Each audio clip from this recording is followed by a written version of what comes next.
Welcome to اے کے M لیات۔ اے کے M لیات آج آپ کو بتانے جا رہا ہے تکبیر تحریمہ جو نماز میں اول شرط ہے۔ یہ فرض تکبیر ہے جو نماز کے شروع میں کہی جاتی ہے، یعنی اللہ اکبر جو نماز کے شروع میں ہم کہتے ہیں، اس میں کی جانے والی یہ 5 غلطیاں جس کی بنا پر اگر آپ ان غلطیوں کا شکار ہیں تو آپ کی نماز ضائع ہو جائے گی، آپ کی نماز قبول نہیں ہوگی، آپ کو نماز دوبارہ ادا کرنی پڑے گی۔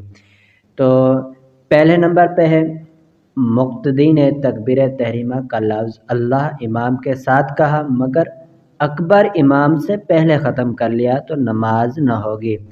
دوسری غلطی یہ ہے امام کو رکوع میں پایا اور تکبیر تحریمہ کہتا ہوا رکوع میں گیا، یعنی تکبیر اس وقت ختم ہوئی کہ ہاتھ بڑھائے تو گھٹنے تک پہنچ جائیں، نماز نہ ہوگی۔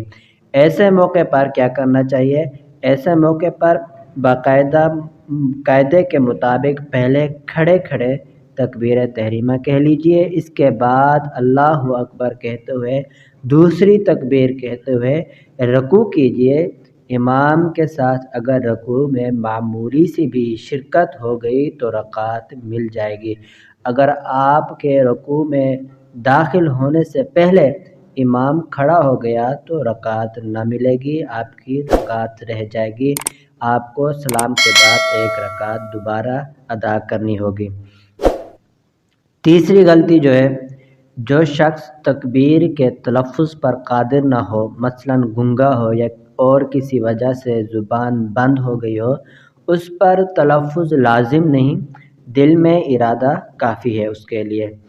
اور چوتھی غلطی جو ہم آپ کو بتانے جا رہے ہیں، لفظ اللہ کو اللہ یا اکبر کو اکبار یا اکبار کہا، نماز نہ ہوگی، بلکہ اگر ان کے معنی فاسدہ سمجھ کر جان بوجھ کر کہے تو وہ کافر ہے۔ نمازیوں کی تعداد زیادہ ہونے کی صورت میں پیچھے آواز پہنچانے والے مکبروں کی اکثریت علم کی کمی کے باعث آج کل اکبر کو اکبار کہتی سنائی دیتی ہے۔ اس طرح ان کی اپنی نماز بھی ٹوٹتی ہے اور ان کی آواز پر جو لوگ انتقالات کرتے ہیں، یعنی نماز کے ارکان ادا کرتے ہیں، ان کی نماز بھی ٹوٹ جاتی ہے۔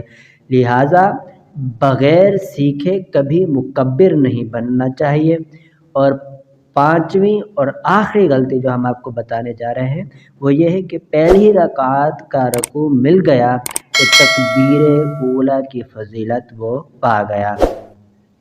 تو ملتے ہیں اس طرح کی انٹرسٹنگ اور ویڈیو کے لیے آپ ہمارے چینل کو سبسکرائب کریں اور بیل آئیکن کو ضرور دبا دیں۔ شکریہ۔